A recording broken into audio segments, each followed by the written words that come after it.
بسم الله الرحمن الرحیم. د اووم کلاس جنرال ساينس مونږ مشق ته رسولی دی. په تیر شوي ویډیو کې ام سی کیوز شوي دي، ورسره کی پوینټس هم نکات شوي. اوس دي شارټ کوېشنز مختصر سوالونه او د هغو جوابونه. کوېشن نمبر 1، سوال نمبر 1 دوی ورکړی دی what are the three functions of roots. د ژرلو درې کارونه څه دي؟ جواب ما داسې لیکلی دی answer The three functions of roots are given below. د ژرلو درې کارونه لاندې دي. نمبر 1 roots absorb water and nutrients to the plants. دا ژرلې چې دی نو دا جذب کوي اوبه او غذا. nutrients غذا خوراک ته وایي د بوټو دپاره. to the plants بوټو ته. د بوټو ته خوراک غذا او اوبه چې دی نو دا ژرلې جذب کوي. اولنی کار یې دا شو. دویم نمبر کار دا دی roots help in storing food and nutrients to the plants. د دې ژرلې بل کار دا دی چې دا د بوټو دپاره خوراک جمع کوي، سټور کوي هم. نیوټرینټس هم خوراک ته وایي، غذا ته وایي، او فود هم خوراک ته وایي. بس مطلب یو دی چې دا ژرلې د دې بوټي دپاره خوراک او غذا چې دی نو دا جمع ساتي، سټور کوي وله، جمع کوي وله. 3 نمبر کار یې دا دی چې روټ انکر د پلانټ ان د سایل. دا ژرله چې کومه ده نو دا یا ژرلې چې کومې دي نو دا بوټی مضبوط کوي په خاوره کې. دا 3 کارونه شو د ژرلې. کوېشن نمبر 2، سوال نمبر 2 دوی ورکړی دی وایي how stomata help in the process of photosynthesis. stomata چې کوم دا واړه سوري دي په پاڼه کې، په لاندیني سرفیس په سطحه باندې ډېر زیات دي. وایي د دغې څه کارونه دي په فوټوسینتھیسس کې؟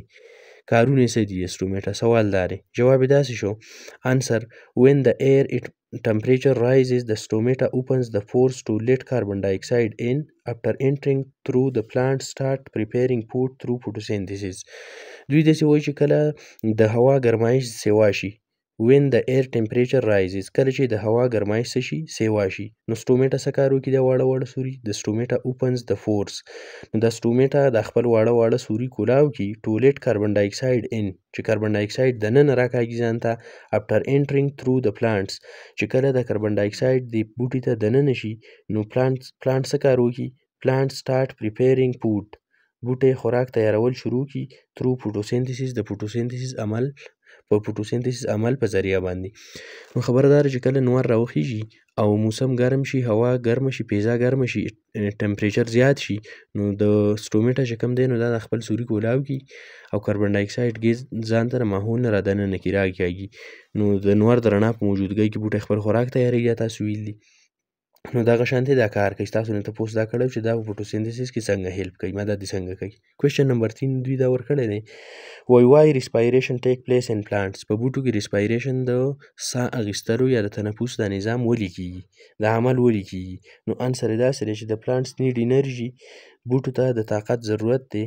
The plants get energy through the process of respiration in which glucose break down in the presence of oxygen to release energy.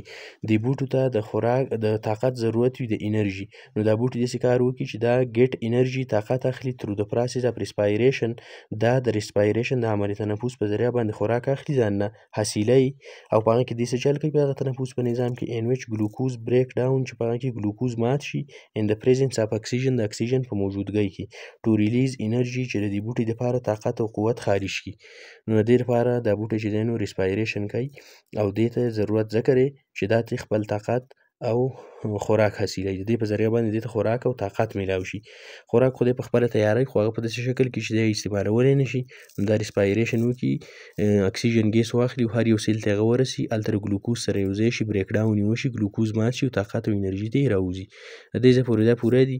باقي 2 سوالونه چې کوم دي نو هغه کې یو سوال لږ اوږد دی، نو د هغه دپاره به جدا ویډیو جوړو د خیره سره. سوال نمبر 4 او سوال نمبر 5 دپاره.